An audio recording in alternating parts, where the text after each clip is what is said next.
Bonsoir à tous, soyez bénis et bienvenue pour cette soirée d'enseignement. Ce soir, le thème sera l'évangélisation et je voudrais simplement faire un bref rappel que c'était un des thèmes principaux de cette année pour l'église de l'Eau Vive de Quiévrain. L'évangélisation qui est vraiment quelque chose de très important dans la vie chrétienne. Rappelons-nous que pour le jour où nous sommes arrivés dans la vie chrétienne, c'est parce que quelqu'un nous a évangélisés aussi. Et je voudrais commencer ce soir par 2 versets. Je vais vous inviter à prendre Éphésiens chapitre 4, versets 11 à 13 et également 2 Corinthiens, chapitre 5, versets 17 à 19. Et je vais donc commencer par Éphésiens. Je lis la parole de Dieu. C'est lui qui a donné les uns comme apôtres, les autres comme prophètes, les autres comme évangélistes et les autres comme bergers et enseignants.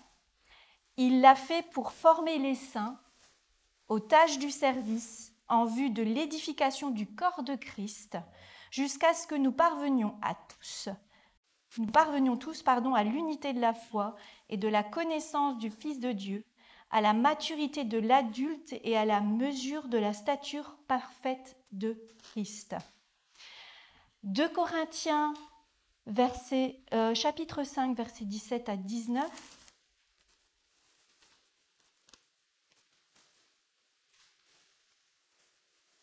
Si quelqu'un est en Christ, il est une nouvelle créature.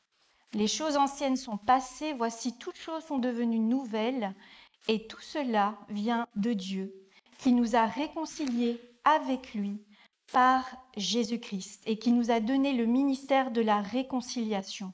En effet, Dieu était en Christ, il réconciliait le monde avec lui-même en ne chargeant pas les hommes de leurs fautes. Il a mis en nous la parole de la réconciliation. Il y a encore beaucoup de chrétiens qui, à l'heure actuelle, pensent que l'évangélisation est affaire de spécialistes, est affaire d'hommes et de femmes dans leurs propres églises, dans le monde chrétien, qui ont reçu un don ou un ministère. Or, ce sont des personnes qui malheureusement s'arrêtent au premier verset que je vous ai donné, parce que dans 2 Corinthiens que je viens de vous lire, il est question que Christ est en nous et nous a confié ce ministère de la réconciliation. Nous sommes tous et toutes appelés à être des ambassadeurs de Jésus-Christ. C'est-à-dire que nous sommes tous et toutes appelés à éveiller les âmes, appelés à simplement réconcilier les hommes avec Dieu. Nous sommes des ambassadeurs et le Seigneur attend de nous et nous a donné la responsabilité d'atteindre ceux qui ne le connaissent pas. Rappelez-vous dans les Actes, quand Paul, avec d'autres Romains, ont persécuté les premiers chrétiens, quand Étienne est mort, ça a créé donc une division, ça n'a pas créé une division, mais des persécutions, à tel point que le peuple de Dieu de l'époque, les premières communautés, ont été dispersées. Et malgré la persécution, ils ont parlé de l'évangile. Ils ont évangélisé, ils ont été de gauche et de droite, et ils ont amené la parole. Et ça n'est pas juste affaire de ces premiers disciples. Regardez notre Église, regardez le monde chrétien, il est le résultat de cette évangélisation qui existe depuis lors. Alors, si vous êtes encore convaincus que ce n'est pas votre affaire ou que vous ne savez pas parler, j'espère que ce soir, vous pourrez sortir avec des outils et avec un encouragement, parce que c'est l'appel de chacun de parler de ce que le Seigneur a fait dans nos vies. Nous avons 2 responsabilités. La première, c'est de témoigner, expliquer ce en quoi nous avons rencontré Jésus, ce qu'il a fait dans notre vie, comment il a agi, mais nous avons aussi à parler de l'Évangile. L'Évangile, c'est la réponse de Dieu aux besoins des hommes. Et nous devons et nous pouvons, nous avons reçu par notre témoignage cette faculté de simplement parler de tout cela. J'aimerais aussi vous rappeler que dans Actes 2, 42, qui sont les 4 piliers de la vie chrétienne, on voit dans la parole de Dieu qu'il est question de persévérer dans la prière, la fraction du pain, la communion fraternelle et dans la parole. Et j'aimerais simplement compléter ces 4 piliers par ce schéma qui est en fait une roue qui représente la vie du disciple. Et la vie du disciple, quand elle est bien équilibrée, vous allez retrouver notamment l'évangélisation, donc par le témoignage. Si je m'en tiens à cet axe où vous voyez cette relation avec les hommes de manière horizontale, vous avez également donc la communion fraternelle. Et dans l'axe vertical, vous avez donc tout ce qui concerne la relation avec Dieu, c'est-à-dire la prière et la parole. Et vous voyez au centre le moyeu de la roue, c'est la force centrifuge en fait, qui est basée sur Christ. Eh bien, c'est dans ce moyeu dans Christ que tout passe et tout est recherché au niveau de la force. Et quand le chrétien obéit dans ces 4 axes, eh bien, la roue est équilibrée et la vie du chrétien est à l'œuvre et sa vie est obéissante. Donc, l'évangélisation, le témoignage fait partie de cette nouvelle vie que nous avons choisie. D'accord ? Cette nouvelle vie, elle passe par ces axes-là. Si dans nos vies, un des axes n'est pas présent ou peu présent, notre vie nouvelle chrétienne est déséquilibrée. Et il faut vraiment chercher, au travers Christ, la force d'agir et de vivre ces 4 piliers, ces 4 axes. Voilà, donc je voulais vraiment introduire donc cette partie en insistant sur le fait que, peut-être cet enseignement, pour certains, c'est nouveau. Pour d'autres, c'est peut-être simplement un rappel. Pour d'autres, il y a eu du découragement. Moi, je sais qu'à un moment donné dans ma vie, il y a eu du découragement parce que j'ai évangélisé dans ma famille. Ça n'a pas été facile. Je pense que vous avez vécu les mêmes choses que moi. Et je me suis découragée. J'ai vraiment senti toute mon énergie se perdre et ne plus vouloir après aborder d'autres personnes et évangéliser. Alors, si vous êtes dans le découragement, pensez à Jésus-Christ. Pensez que lui a été jusqu'au bout pour chacun d'entre nous sur cette croix, malgré les difficultés qu'il a connues comme les nôtres, puisqu'il a été humain, il peut nous aider à retrouver ce courage. Voilà. Et il y a peut-être aussi d'autres raisons que je vais mentionner donc tout de suite après. Voilà, donc je vous ai dit, on a cette mission d'apporter Jésus-Christ dans la vie des autres autour de nous. Il y a beaucoup de personnes, et je pense qu'on en faisait aussi partie, il y a beaucoup de personnes qui cherchent des solutions, qui cherchent un épanouissement intérieur, un bonheur, une satisfaction dans la vie au travers de beaucoup de domaines. Il y a la méditation, il y a le sport, il y a les sectes aussi, il y a tout ce qui est addictif aussi. Nous avons cette mission d'aller apporter cette paix profonde que le Seigneur veut donner à chacun. Et cette paix profonde va passer par la réconciliation. C'est vraiment un axe très important. Au travers de la parole, on va un petit peu aussi regarder à cela. Donc c'est vraiment très important. Je vous invite à prendre Colossiens chapitre 1, verset 20, qui nous parle de ça.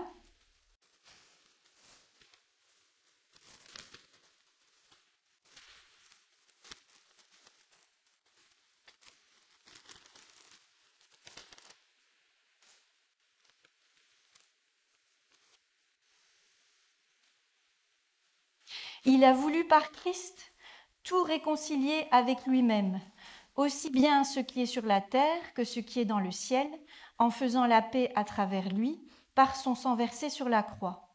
Et vous qui étiez autrefois étrangers et ennemis de Dieu, par vos pensées et par vos œuvres mauvaises, il vous a maintenant réconciliés. Amen. Donc l'enjeu, c'est vraiment d'expliquer que cette véritable paix intérieure ne se trouve qu'au travers de la réconciliation avec le Seigneur. Voilà, donc on va essayer après d'aller plus loin, mais je voulais vraiment insister sur ce point-là. La mort de Christ est la seule manière d'amener un être humain à être réconcilié avec le Seigneur. Le Seigneur veut vraiment se réconcilier avec le monde entier, avec toutes ses créatures. Et il faut vraiment qu'on essaye d'expliquer à ceux qui sont autour de nous que cette paix profonde, elle passe vraiment par un travail intérieur profond aussi.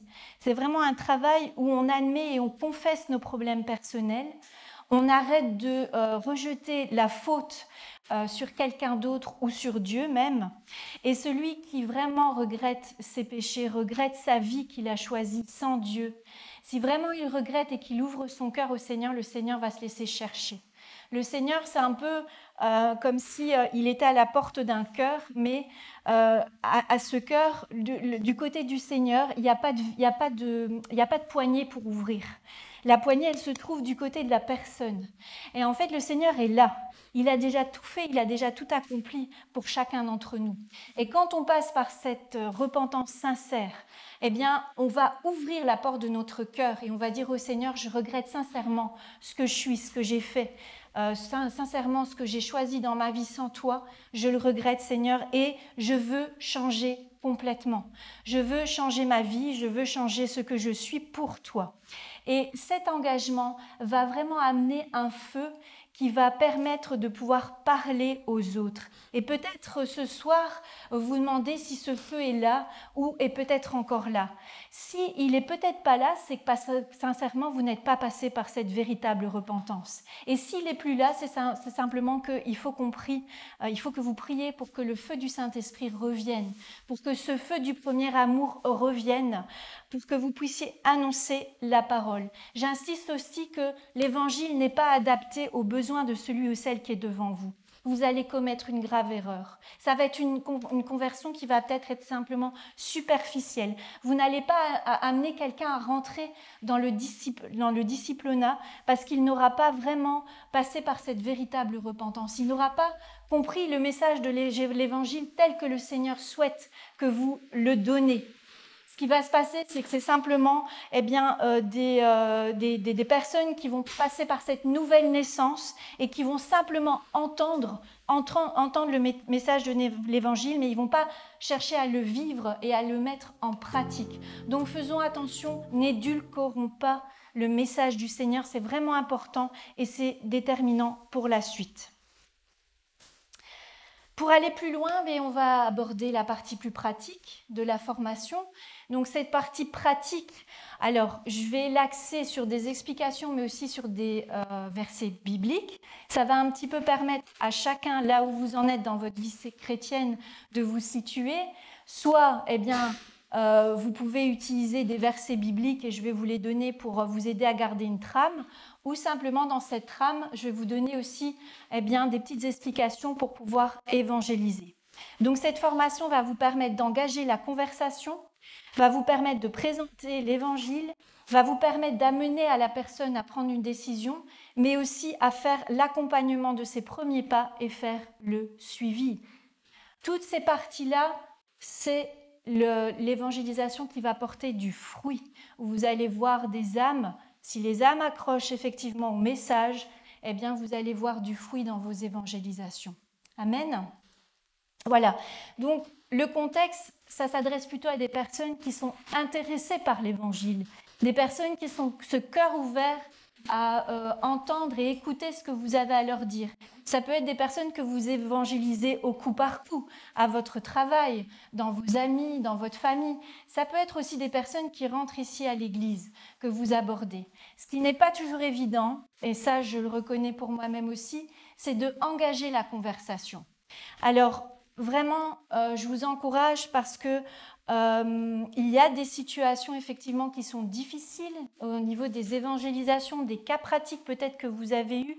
Et simplement, je vous encourage à venir à poser vos questions et peut-être à partager ce qui a été difficile afin que nous puissions vous aider bien simplement à aborder les questions que vous avez pu avoir ou les résistances. Mais n'oubliez pas, il ne s'agit pas de forcer des personnes à croire. C'est le travail du Saint-Esprit, celui de convaincre. Nous, notre travail, c'est celui d'aimer et c'est celui du Seigneur de juger. Alors, quand vous évangélisez, simplement priez avant. Priez pour que des personnes soient sur votre route et que ce soit des personnes qui soient ouvertes à entendre l'Évangile et qui sont bien disposées à vous écouter. C'est vraiment très important et ça va vous donner aussi de la force. Le Saint-Esprit sera avec vous. Alors, la première étape, comment aider à aborder donc, ces personnes. Hein. Donc, si on prend le cas d'une personne qui arrive ici à l'église, simplement, c'est lui poser la question « Comment avez-vous connu notre église ?» Qu'est-ce que vous avez pensé du culte? Qu'est-ce que vous avez trouvé de différent chez nous? Qu'est-ce qui vous a touché? Est-ce qu'on peut partager ensemble? Ça peut être le moment, dans ce que vous entendez, dans le partage, de donner votre témoignage, très courtement. Mais aussi de leur dire, écoutez, dans ce que vous vivez là, j'ai vécu ça aussi et ça s'est passé comme ça pour moi. Donc c'est la première accroche, c'est d'aller vers la personne et lui poser déjà ces quelques questions. Si vous la voyez après plusieurs entretiens ou plusieurs fois où vous lui avez dit bonjour, simplement une simple rencontre, c'est peut-être le moment de lui dire « Vous travaillez? Qu'est-ce que vous faites comme travail? Vous avez une famille? Vous avez des enfants ?» C'est le moment de s'intéresser à eux, donc de les aborder et de leur montrer de l'intérêt, de l'accueil, de l'amour. Très souvent, on dit ici que ce qui a touché les personnes, c'est l'amour qu'on dégageait. Et cet accueil, on ne le trouve pas partout. Partout où on va, ça peut arriver aussi qu'on croise des personnes qui n'ont pas envie de contact humain. Mais montrons-leur que nous nous intéressons à eux, afin de après leur apporter que le Seigneur s'intéresse à eux aussi. Amen. Donc ça, c'est une première approche. Je vais vous présenter un autre support qu'on est occupé de travailler et qu'on va mettre à votre disposition. C'est une grille d'évangélisation. Voilà. Donc, c'est aussi quelques questions que vous pouvez utiliser. Alors, croyez-vous en Dieu? Oui, non. Êtes-vous chrétien, musulman, bouddhiste, juif, athée ou autre? Est-ce que vous pratiquez? Oui, non. Et alors là, on va rentrer dans le vif du sujet. Êtes-vous certain d'aller au paradis? Oui, non, je ne sais pas. Et est-ce que vous connaissez ces conditions? Donc, vous allez rentrer en contact avec la personne, vous allez l'aborder, et tout doucement, vous allez donc évaluer là où elle en est dans ses connaissances par rapport à la parole de Dieu, et vous allez rentrer dans le vif du sujet qu'est la parole. Donc, ces grilles vont être bientôt à votre disposition. On va donc les imprimer pour que vous puissiez les utiliser pour vos évangélisations personnelles, où on va être amené après aussi à évangéliser ensemble à Quiévrain. Amen. Donc, la transition aussi que je peux vous proposer, qui est un peu sur le 4e point, pour un petit peu appréhender comment se situe la personne, c'est simplement en leur posant cette question. Mais avant ça, je voudrais qu'on prenne la parole de Dieu dans 1 Jean, chapitre 5, verset 11. Donc 1 Jean, chapitre 5, verset 11. Or, voici ce témoignage. Dieu nous a donné la vie éternelle, et cette vie est dans son Fils. Donc ça, c'est pour ceux qui aiment bien les versets. Je sais que parfois, on aime bien apporter la parole de Dieu, on aime bien appuyer ce qu'on apporte avec des versets. Tout ce que je vous donnerai comme conseil, c'est de faire attention à votre vocabulaire. Si vous rentrez dans un vocabulaire trop religieux, trop chrétien, il y a des personnes qui vont être polies avec vous, qui vont vous écouter ou qui vont fuir. Donc, si vous amenez des versets, c'est vraiment que vous avez cette inspiration de devoir le faire. Alors, vous pouvez très bien, effectivement, mémoriser ces versets et les amener dans les questions que vous posez. Par exemple, la première question, c'est « Est-ce que vous vous êtes déjà posé la question si vous deviez perdre la vie, si vous alliez la passer l'éternité avec Dieu ?» Ça, c'est peut-être la première question qu'on peut lui poser quand on aborde la personne. Et effectivement, de lui répondre que dans la parole, il est écrit que Dieu a donné la vie éternelle et que cette vie éternelle, on la trouve en son Fils Jésus-Christ. Ça pose déjà un petit peu les fondements de la parole. La deuxième question qu'on peut poser, c'est, alors il y a des formulations, permettez-moi de vous poser une autre question, restons quand même polis. Cette deuxième question, c'est si vous devriez perdre la vie et que vous vous retrouveriez devant Dieu, si Dieu vous posait cette question, pourquoi devrais-je te laisser passer l'éternité dans ma présence? qu'est-ce que vous lui répondriez? Donc vous écoutez la personne, vous écoutez sa réponse et vous pouvez simplement reformuler. Si j'ai bien compris, vous pensez que. Vous pouvez aussi eh bien, faire le parallèle avec ce que vous avez vécu, parce qu'en général, les personnes, elles vont vous répondre des œuvres. Ouais. J'étais de ceux et celles qui pensaient aussi que faire le bien, eh bien, m'amenait à vivre une vie éternelle avec Dieu, en sa compagnie. Et là, vous pouvez alors embrayer, vous pouvez tout de suite simplement donc passer à la phase suivante, qui est de dire, mais moi j'ai une bonne nouvelle pour vous. Il n'est pas question de faire des œuvres parce que cet héritage que le Seigneur veut nous donner ne s'acquiert pas par les mérites. Et là, vous passez effectivement à l'explication et à la présentation de l'Évangile. Leur dire simplement que tous les hommes ont péché, il n'y a pas d'exception, et que tous les hommes sont privés de cette grâce. La plus gentille personne, si elle a décidé de ne pas faire sa vie avec Dieu, malheureusement, elle ne connaîtra pas la vie éternelle avec Dieu. Et il faut amener à faire comprendre aux personnes que c'est une question d'état de cœur. La meilleure des personnes, celle qui pourrait avoir le salut par ses propres mérites, devrait être parfaite. Or, nul n'est parfait. La plus gentille personne commet des erreurs, peut blesser des personnes, peut faire des mauvais choix. Donc c'est vraiment important d'insister sur cette partie-là.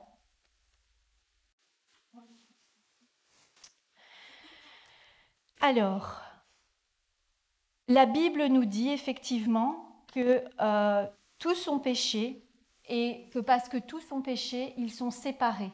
Et la conséquence de ce péché, c'est la mort. Alors, ce n'est pas la mort physique. Quand je parle de la mort, c'est la mort spirituelle. Donc c'est cette mort, c'est cette séparation complète d'avec Dieu. Pas de relation. Voilà. Ça aussi, c'est une notion qu'il faut essayer de leur expliquer un maximum avec des mots simples. Cette vie éternelle, on ne peut pas ni la mériter, ça je vous l'avais dit, ni la racheter. La Bible dit dans Éphésiens 2, versets 8 à 9, que c'est par la grâce en effet que vous êtes sauvés, par le moyen de la foi, ce n'est pas par les œuvres, afin que personne ne se glorifie. Dieu est amour, il aime ses créatures, c'est certain. Il veut que tout le monde soit sauvé. Mais il est saint et juste, et il ne tolère pas, il n'aime pas le péché. Et il a décidé de punir ce péché. On va prendre un autre verset. Je vous invite à prendre Jean 3, verset 36.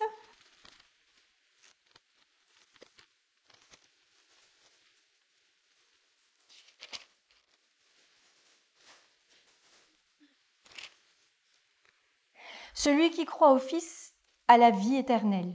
Celui qui ne croit pas au Fils ne verra pas la vie, mais la colère de Dieu reste au contraire sur lui.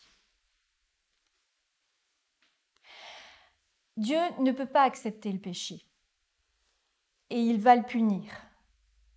Si la personne, et c'est ce qui nous est arrivé à nous-mêmes, nous n'avons pas compris que nous devions nous réconcilier avec lui, le péché qui était dans notre vie avait comme conséquence la mort éternelle. C'était notre punition. J'y c'était parce que on est tous sauvés, nés de nouveau, on a tous compris ça. Et on doit vraiment essayer d'amener les personnes à comprendre que cette mort éternelle, seul Jésus-Christ peut nous en sauver, peut nous en acquitter. Comme un juge, quelqu'un est condamné dans une affaire, Jésus-Christ nous acquitte de notre péché et nous acquitte de cette punition. On va voir ça ensemble dans 1 Pierre 3, 18.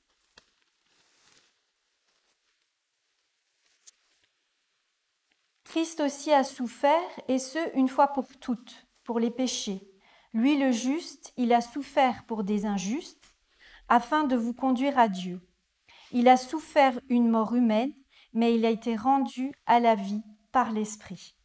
Donc, vous abordez une personne avec les questions que je vous ai proposées. Vous appréhender un petit peu ses connaissances par rapport à l'éternité et par rapport au paradis. Ensuite, vous lui expliquez que tous sont péchés et tous sont privés de la gloire de Dieu, tout simplement. Pourquoi? En expliquant qu'on est tous pécheurs et que nous avons tous ce même problème, c'est que nous allons aller en enfer, malheureusement, parce que c'est l'héritage de tous ceux et celles, de toutes les créatures sur terre, c'est la mort éternelle. Mais la bonne nouvelle, c'est que Dieu a une solution. C'est qu'il a donné son Fils sur la croix pour chacun d'entre nous, afin que nous soyons réconciliés avec Dieu. C'est vraiment Jésus-Christ qui fait ce pont entre les hommes et Dieu. Ça, c'est vraiment très important. Et de leur expliquer aussi que ce salut est un don gratuit. Ils n'ont rien à faire. Il n'y a rien à mériter. Ils n'y arriveront pas du tout par leur propre mérite, mais ils y arriveront par la foi. Amen. Donc ce salut, il est gratuit. Insistons aussi que recevoir Jésus-Christ par la foi, ce n'est pas seulement une adhésion intellectuelle. Je suis passée par là, j'ai donné ma vie à Christ, mais c'était une adhésion intellectuelle par rapport à un événement dans ma vie. Je n'avais pas fait ce travail intérieur d'accepter Jésus-Christ pour mes péchés et simplement de le recevoir parce qu'il voulait simplement me rencontrer et changer ma vie. À partir du moment où on m'a expliqué que je n'étais pas une exception et que j'avais péché aussi aux yeux de Dieu, comme je vous ai expliqué tout à l'heure, et qu'il y avait un travail intérieur à faire, la nouvelle naissance a commencé. J'ai compris que j'avais un sauveur, mais aussi un Seigneur. Et donc, il faut essayer de leur expliquer que cette adhésion n'est pas effectivement uniquement intellectuelle, c'est simplement faire confiance à Dieu. C'est lui demander de venir nous aider à changer, nous aider à venir en aide dans nos difficultés, se confier en lui, pour notre famille aussi, pour nos décisions personnelles. La vraie foi, celle qui sauve, c'est se confier en Jésus-Christ. Amen. Acte 1, verset 31 dit « Crois au Seigneur Jésus seul et tu seras sauvé ». Voilà, ça c'est pour les versets pour ceux et celles qui veulent noter. Nous en venons tout doucement à la partie de l'engagement. Donc, je vous ai parlé d'aborder la personne, d'appréhender ce qu'elle connaissait de Dieu et de la parole, d'ensuite d'expliquer l'évangile. On va passer à l'engagement. Après avoir expliqué tout ça, simplement, vous pouvez leur poser la question. Est-ce que vous êtes prêts à recevoir cette vie éternelle? Est-ce que vous êtes prêts à recevoir Jésus-Christ comme don de la vie éternelle? Si vous êtes dans l'église et que cette personne est prête, je vous conseille simplement de lui demander si vous êtes autorisé à aller voir le pasteur pour faire la prière de conversion. Alors, je vais vous expliquer pourquoi c'est important. Je pense que simplement, il y a vraiment de la joie dans le ciel. Il y a les anges qui sont joyeux avec nous de pouvoir partager cette nouvelle conversion. Et le pasteur aussi a cette onction particulière quand il prie pour quelqu'un. Peut-être il recevra même quelque chose à ce moment-là pour la personne. Donc quand vous êtes dans l'église, je vous invite à accompagner la personne et lui demander effectivement si vous pouvez le faire et lui expliquer que c'est très important de le faire publiquement. Je vais vous donner le verset, c'est dans Romains chapitre 10, verset 9. Parce que je me souviens, au début de ma conversion, je ne comprenais pas pourquoi il fallait parler, proclamer. Tant que c'est possible, c'est bien. Il y a quelque chose qui me vient maintenant, parce que moi, ça a toujours été quelque chose qui me brûle dans mon cœur. Si je rencontre un accidenté qui est en fin de vie, qu'est-ce que je fais? J'attends mon pasteur pour qu'il se convertisse? Non. C'est simplement, il faut très urgemment leur expliquer très courtement qu'ils ont un choix à faire et qu'il faut le faire tout de suite. D'accord? Vous n'êtes pas là pour juger de la situation médicale, mais vous allez avoir cet instinct. Il ne faut pas être dans le métier pour le sentir, que la personne, sa vie tient à un fil et vous êtes juste au moment pour lui parler du Seigneur. Et ce n'est pas le moment d'attendre après le pasteur pour le faire. Le Seigneur vous a mandaté à ce moment-là pour le faire. Alors faites-le. Très souvent, j'ai eu mon cœur qui a brûlé, pas dans des circonstances pareilles. J'ai vraiment le Saint-Esprit qui brûlait mon cœur. Je croisais quelqu'un et je sentais un allant pour aller parler à la personne.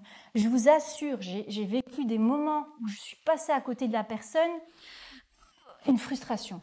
Le Saint-Esprit me reprenait, me poussait à aller vers cette personne. Donc, et j'ai vécu les deux cas. J'ai vécu le cas de ne pas le faire, mais je me suis sentie vraiment repris par le Seigneur et je lui ai demandé pardon. Et j'ai eu des moments où je l'ai fait et je me suis vraiment sentie libérée parce que simplement j'avais obéi au Seigneur et qu'à ce moment-là, j'ai appris aussi beaucoup de choses et que c'était le moment de le faire parce que le Seigneur me demandait de parler à la personne de lui et de l'Évangile.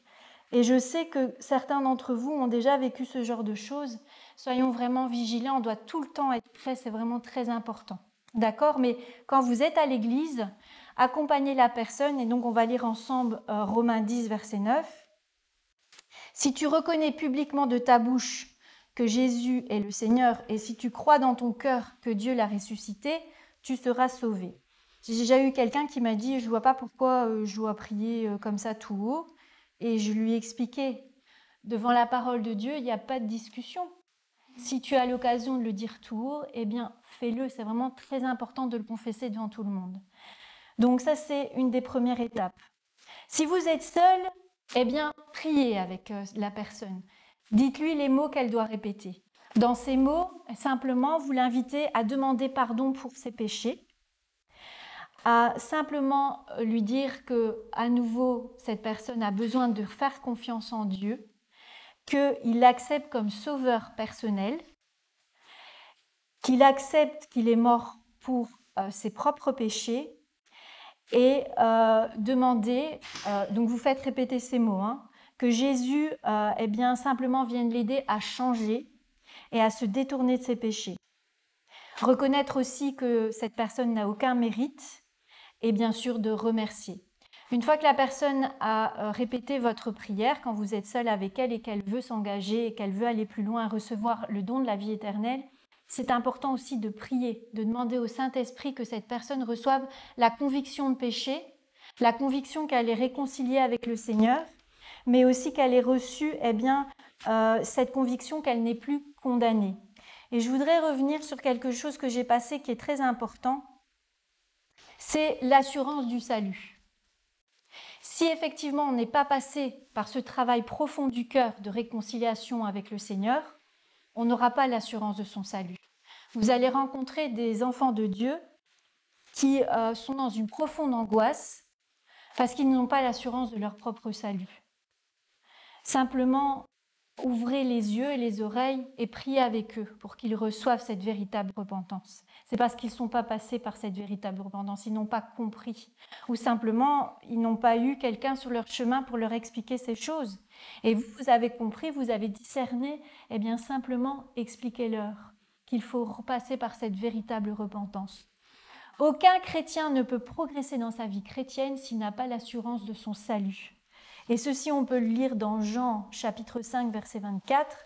« Nous n'aurons pas à comparaître en jugement pour nos péchés, car au moment où nous avons cru, nous sommes passés de la mort spirituelle à la vie. » Recevons et encourageons les personnes, les frères et sœurs, à recevoir cette parole comme une parole de vie, comme une parole qui est vraie, par la foi.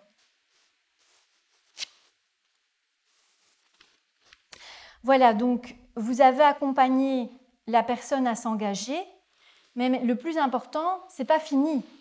C'est qu'il faut faire le suivi de cette décision. C'est vraiment très important, parce que sinon, c'est comme si vous donnez un cadeau à cette personne, mais vous la laissez partir avec le cadeau et vous ne prenez plus de nouvelles, d'accord ? Donc, c'est vraiment très important. Il faut encourager la personne à grandir dans la foi. Comment on grandit dans la foi ? Ce que je vous ai expliqué tout à l'heure avec la roue du vrai disciple, c'est encourager à prier. Très souvent, les personnes me disent ou vous disent « je ne sais pas prier ». Comme le dit souvent notre pasteur, vous savez parler, vous savez demander, eh bien vous savez prier. Voilà, ça c'est quelque chose que vous pouvez dire effectivement avec le sourire, mais non, mais c'est très important parce que le Seigneur en fait prend plaisir à entendre la personne parler, lui adresser cette parole. C'est vraiment très important. Ça lui fait plaisir il s'intéresse à la personne et il veut prendre le temps de la découvrir et lui faire découvrir qui il est. Autre quelque chose d'important pour grandir, c'est lire la Bible. Pourquoi lire la Bible? Simplement pour apprendre à connaître Dieu et apprendre à connaître Jésus, à connaître la vie de Jésus, à connaître la volonté, les préceptes, les commandements du Seigneur. C'est vraiment important et conseiller à ces personnes de commencer à lire la Bible par Jean. L'évangile de Jean est très facile à lire, donc on déconseille souvent de commencer par Genèse et finir par Apocalypse, mais de les aider à connaître simplement Jésus au travers de l'évangile de Jean. L'encourager aussi à chercher à entendre la voix du Seigneur, d'accord ? Alors, ce n'est pas tout seul lâché dans la nature non plus. Ça demande à être suivi, à être conseillé, à fréquenter des autres chrétiens pour être aidé en ce sens. Donc, effectivement, nous avons à encourager à aller dans une église pour connaître la communion fraternelle. Pourquoi ? Parce que ces personnes ont besoin d'être en contact avec des chrétiens qui vivent la parole, qui veulent obéir, qui veulent simplement mettre en pratique la Bible, des personnes qui vont témoigner de ce que Jésus-Christ a fait dans leur vie. C'est vraiment important qu'on s'encourage les uns les autres et qu'on se reprenne les uns les autres. Ça, c'est une partie très souvent qu'on bypass, mais il faut déjà amener les personnes à comprendre qu'on est là pour nous reprendre les uns les autres. Pourquoi ? Parce que le Seigneur nous a donné la parole et que nous avons une méthode pour vivre dans ce monde comme le Seigneur nous invite à vivre. Et que très souvent, c'est au travers de nos frères et sœurs que, on va être simplement repris par le Seigneur. Parce qu'on en a tous besoin. C'est vraiment très important pour progresser dans la foi. Encouragez-les aussi à gagner une communauté pour recevoir de la force au travers du culte, au travers des réunions. J'ai parlé tout à l'heure de l'enseignement dans la route du disciple. Et la prière, c'est très important.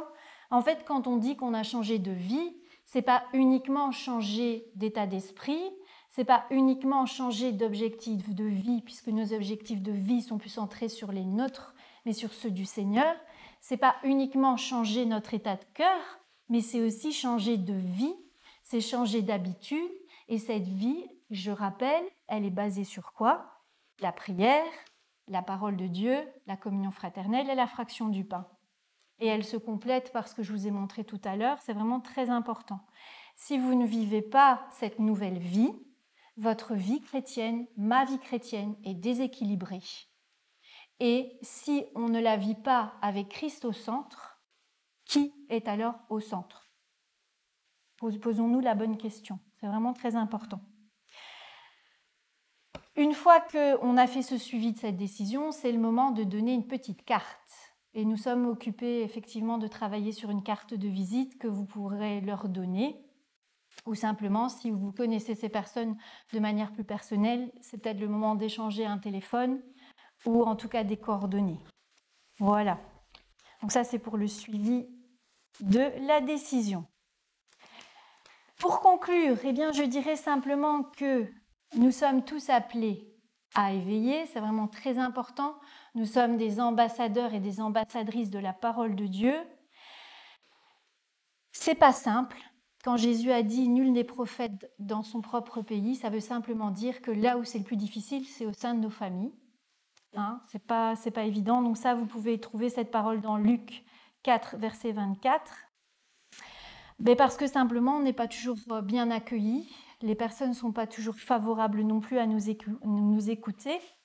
Mais comme je vous ai dit, pensons à Jésus-Christ dans ces moments-là. Il est allé jusqu'au bout pour faire sa mission et il compte sur nous et il est notre modèle. Et quand on a des difficultés, très souvent, on n'est pas trop ouvert à parler de la parole de Dieu et à évangéliser. Et pourtant, c'est dans ces moments-là qu'on va trouver de la force. Parce que si on a un répondant, ça va nous fortifier. Parce qu'on aura compris que le Seigneur veut toucher cette personne et au travers de cette personne, il veut nous fortifier. Il veut fortifier notre foi, même si c'est difficile.